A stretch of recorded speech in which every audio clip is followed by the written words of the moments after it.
मनुष्यों के जीवन का सफर सुहाना जरूर होता है, लेकिन इस सफर में कब कहां कैसे गड्ढे आ जाएं इसकी किसी को खबर नहीं होती है। ऐसे समय में कभी भी जोखिम लेने से डरना नहीं चाहिए। अगर आप सफल हो जाते हैं तो दूसरों का नेतृत्व करते हैं, और अगर असफल होते हैं तो आप दूसरों का मार्गदर्शन अवश्य कर सकते हैं। सुप्रभात, मैं हूं प्रतिबिंब शर्मा। आपके साथ सबसे पहले नजर डालते हैं मुख्य गतिविधियों पर। मेक इन इंडिया का कमाल, पहली बार रिकॉर्ड 21,000 करोड़ हुआ भारत का रक्षा निर्यात। रक्षा उत्पादों के निर्यात में एक वित्त वर्ष में 32.5% का आया उछाल। रूस, इजराइल समेत 84 देशों को बेचे भारत ने रक्षा उत्पाद। अर्थव्यवस्था के मोर्चे पर एक और अच्छी खबर, सबसे अधिक जीएसटी संग्रह वाला दूसरा महीना रहा मार्च 2023 की तुलना में मार्च 2024 में जीएसटी कलेक्शन 11% की बढ़ोतरी के साथ रहा 1.78 लाख करोड़ रुपए। घरेलू लेन देन में 17.6% की बढ़त से जीएसटी संग्रह में महत्वपूर्ण वृद्धि। प्रधानमंत्री नरेंद्र मोदी ने की आरबीआई की सराहना, कहा हमारे प्रयासों में ईमानदारी और निरंतरता के कारण हुआ परिवर्तन। रिजर्व बैंक की 90वीं वर्षगांठ के अवसर पर आयोजित कार्यक्रम को किया संबोधित, स्मारक सिक्का भी किया जारी। चक्रवाती तूफान और बारिश से पश्चिम बंगाल, असम, मणिपुर का जनजीवन हुआ प्रभावित। गृह मंत्री अमित शाह ने प्रभावित राज्यों के मुख्यमंत्रियों से की बात, लिया नुकसान का जायजा, हर तरह की सहायता उपलब्ध कराने का भी दिया आश्वासन। विदेश मंत्री एस जयशंकर ने अरुणाचल प्रदेश राज्य के संबंध में बीजिंग के गलत दावों को फिर किया खारिज। कहा नाम बदलने से किसी का मकान मेरा नहीं हो जाएगा। अरुणाचल प्रदेश भारत का हिस्सा था और रहेगा।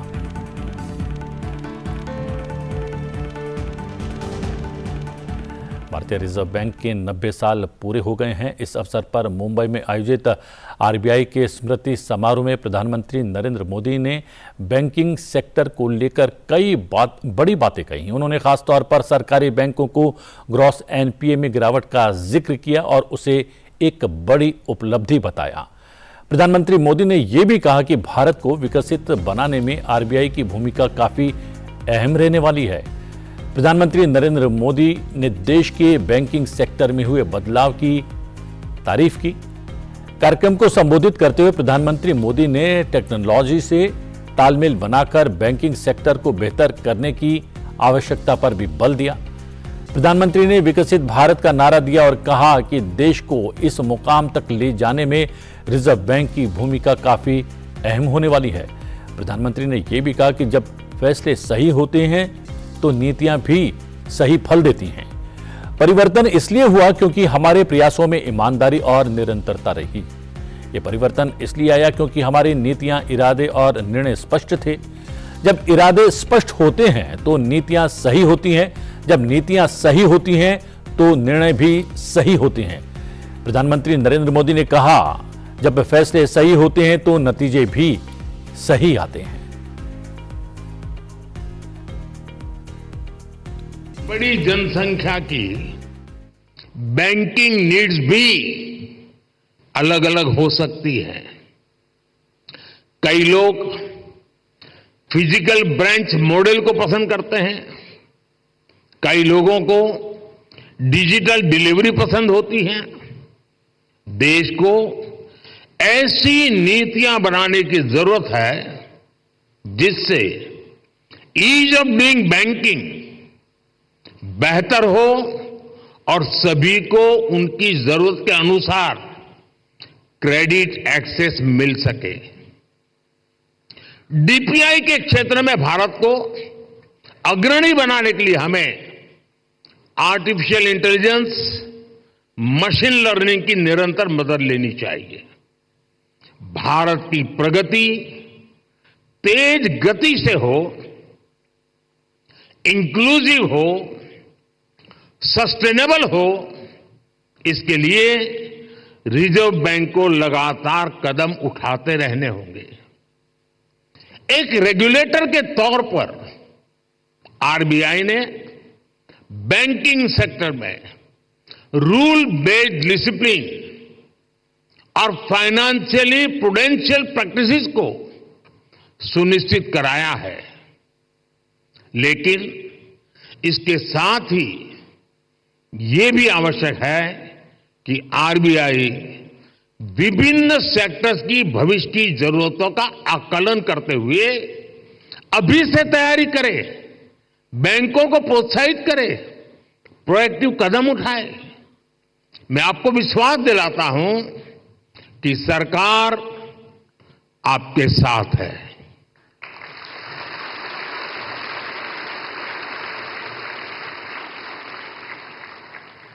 आपको याद होगा 10 साल पहले डबल डिजिट की महंगाई से निपटने का रिफ्लेक्शन तब की फाइनेंशियल पॉलिसीज में नहीं दिखता था।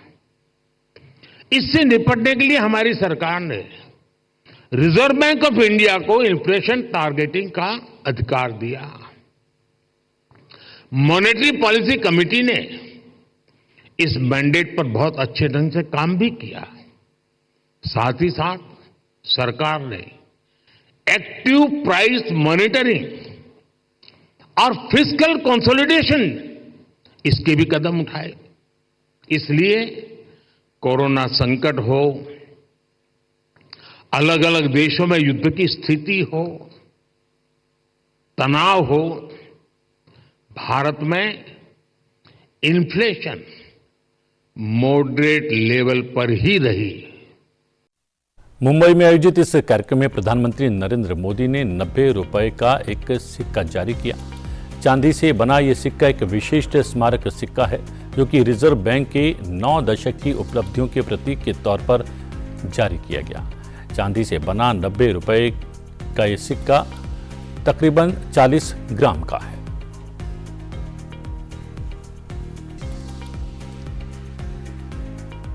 भारत का रक्षा निर्यात इस वित्त वर्ष में 32.5% बढ़कर पहली बार 21,000 करोड़ का आंकड़ा पार कर गया है। रक्षा मंत्रालय ने सोमवार को बयान जारी करते हुए कहा कि देश में स्वदेशी रक्षा विनिर्माण का इकोसिस्टम विकसित हो रहा है। साथ ही सैन्य वस्तुओं के निर्यात को बढ़ावा देने पर ध्यान केंद्रित किया जा रहा है। रक्षा मंत्री राजनाथ सिंह ने सोमवार को एक्स पर पोस्ट करके बताया कि भारत ने एक बड़े रक्षा आयातक देश से एक बड़े रक्षा निर्यातक देश बनने की दिशा में अहम कदम ले लिया है। भारत ने पहली बार वित्त वर्ष 2023-24 में 21,083 करोड़ रुपए का रक्षा निर्यात किया है। प्रधानमंत्री नरेंद्र मोदी के नेतृत्व में रक्षा मंत्रालय ने कई ऐसे कदम उठाए हैं जो इस रूप में फलीभूत हुए हैं। भारत ने 2024-25 तक 35,000 करोड़ रुपए का रक्षा निर्यात लक्ष्य रखा है।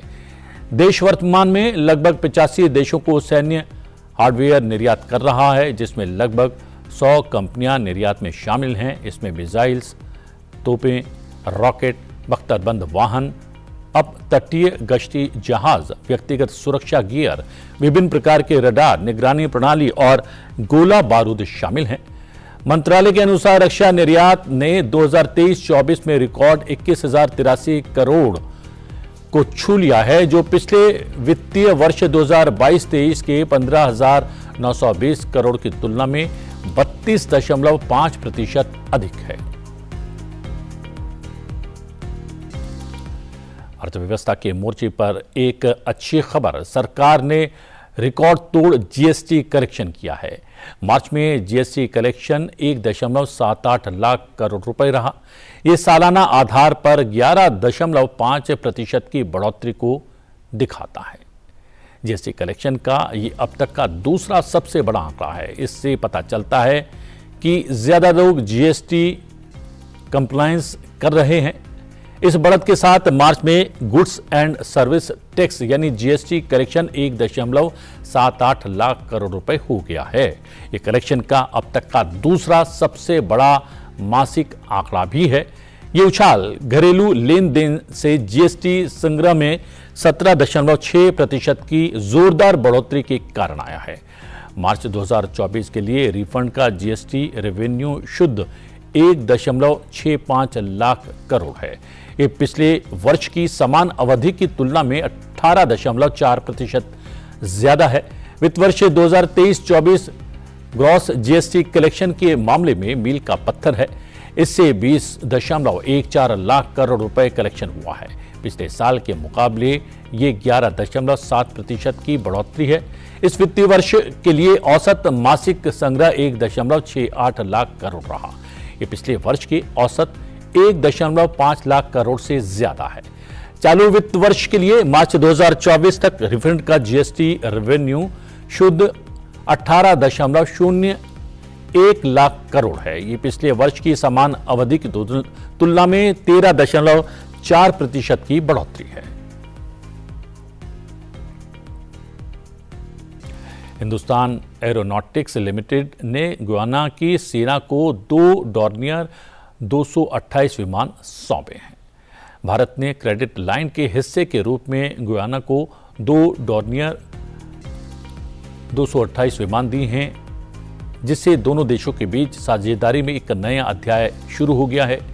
विशेष रूप से भारतीय वायुसेना की एक टीम ने HAL 228 विमान देने के लिए गुयाना का दौरा किया। गुयाना में भारतीय उच्चायोग ने सोशल मीडिया प्लेटफॉर्म पर कहा कि भारत गुयाना साझेदारी में एक नया अध्याय शुरू हुआ है। गुयाना के राष्ट्रपति मोहम्मद इरफान अली ने कहा कि विमान रविवार शाम चेड्डी जगन अंतर्राष्ट्रीय हवाई अड्डे पर पहुंच गए। गुयाना के राष्ट्रपति ने एक्स पर लिखा, हिंदुस्तान एरोनॉटिक्स लिमिटेड ने गुयाना रक्षा बल को 2 डॉर्नियर 228 विमान सौंपे हैं। ये विमान 2 बोइंग C-17 ग्लोब मास्टर सैन्य परिवहन विमानों में सवार होकर कल शाम चेड्डी जगन अंतर्राष्ट्रीय हवाई अड्डे पर पहुंचे। भारत और गुयाना के बीच मजबूत संबंधों से लोगों के संबंध भी और आर्थिक संबंध और बहुपक्षीय मुद्दों पर दृष्टिकोण की समानता पर आधारित घनिष्ठ और सौहार्दपूर्ण संबंध तैयार हो रहे हैं। द्विपक्षीय संबंधों में एक नया अध्याय HAL AQBLR द्वारा निर्मित 2 विमान गुयाना पहुंच गए हैं। विदेश मंत्रालय के आधिकारिक प्रवक्ता रणधीर जायसवाल ने एक्स पर लिखा कि ये दूर दराज के इलाकों को जोड़ने, चिकित्सा निकासी और आपदा प्रतिक्रिया में मदद करेंगे। विदेश मंत्री एस जयशंकर ने अरुणाचल प्रदेश राज्य के संबंध में बीजिंग के गलत दावों को एक बार फिर से खारिज करने के साथ ही कुछ दिनों बाद भारतीय क्षेत्रों के लिए नए नाम जारी करने के लिए फिर से चीन की आलोचना की है। चीन द्वारा भारतीय क्षेत्र का नाम बदलने के बारे में पूछे गए एक सवाल के जवाब में विदेश मंत्री एस जयशंकर ने कहा, हमारी सेना वास्तविक नियंत्रण रेखा पर तैनात है। विदेश मंत्री एस जयशंकर ने अरुणाचल में स्थानों के चीन द्वारा नाम बदलने को खारिज करते हुए कहा कि राज्य देश का अभिन्न अंग है और आविष्कृत नाम निर्दिष्ट करने से इस वास्तविकता में कोई बदलाव नहीं आ जाता है। South Gujarat chamber of commerce में बोलते हुए जयशंकर ने कहा कि अगर आज मैं आपके घर का नाम बदल दूं तो क्या वो मेरा हो जाएगा? अरुणाचल प्रदेश भारत का राज्य था और रहेगा। नाम बदलने से कोई फर्क नहीं पड़ने वाला।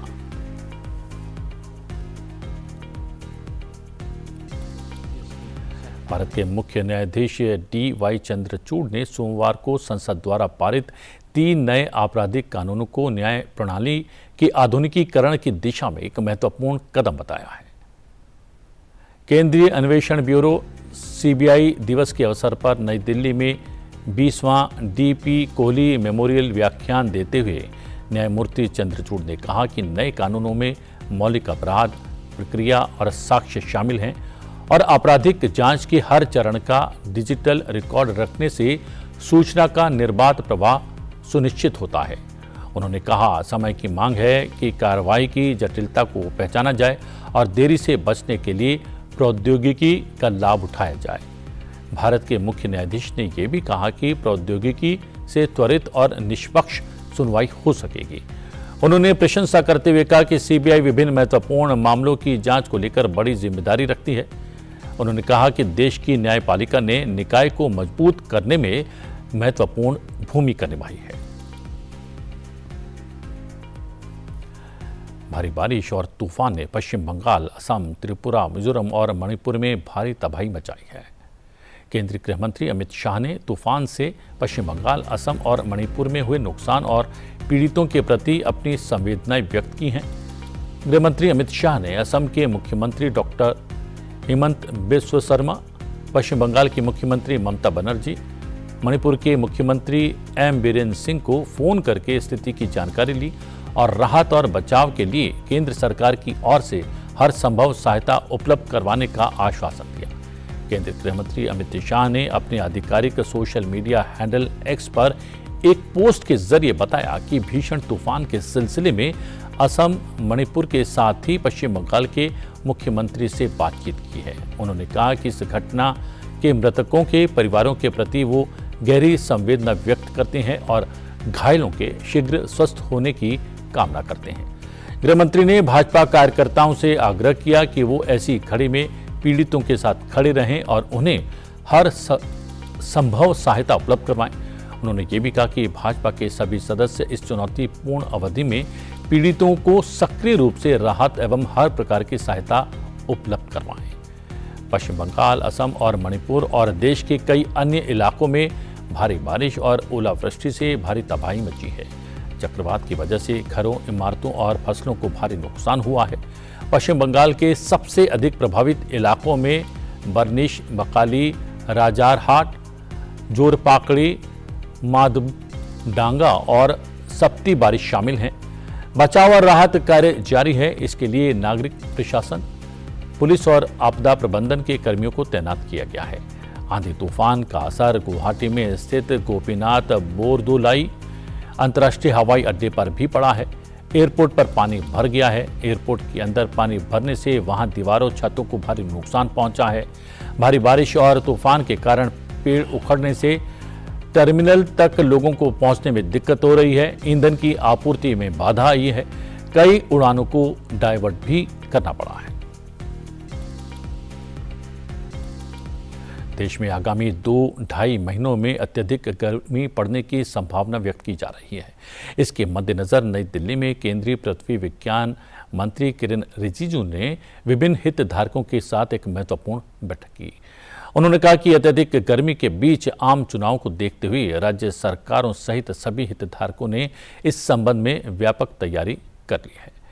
केंद्रीय पृथ्वी विज्ञान मंत्री किरेन रिजिजू ने कहा कि आने वाला समय बहुत चुनौतीपूर्ण होने वाला है। इसलिए मौसम की विषम परिस्थितियों को देखते हुए बड़ी आबादी वाले देश में पहले से तैयारी करना नितांत आवश्यक है। मौसम विज्ञान विभाग ने देश के मध्य, उत्तरी मैदानी इलाकों और दक्षिणी हिस्से के कई इलाकों में इन गर्मियों में अधिक समय तक लू चलने की संभावना व्यक्त की है। अप्रैल से जून के बीच अधिकतम तापमान सामान्य से अधिक रहने की आशंका व्यक्त की गई है। गुजरात, मध्य महाराष्ट्र, उत्तरी कर्नाटक, राजस्थान, मध्य प्रदेश, ओडिशा, उत्तरी छत्तीसगढ़ और आंध्र प्रदेश में गर्मी का सबसे अधिक प्रभाव पड़ सकता है।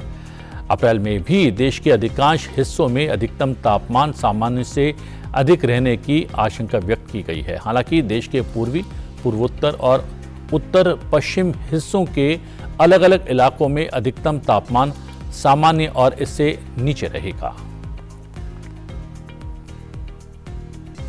गवर्नमेंट ई मार्केटप्लेस जेम ने पिछले वित्तीय वर्ष में अंत में अपने सकल व्यापारिक मूल्य को दोगुना करते हुए इस वित्तीय वर्ष में जीएमवी में 4 लाख करोड़ रुपए का आंकड़ा पार कर लिया है। ये पोर्टल की अनूठी डिजिटल क्षमताओं और कार्यात्मकताओं की क्षमता का प्रमाण है।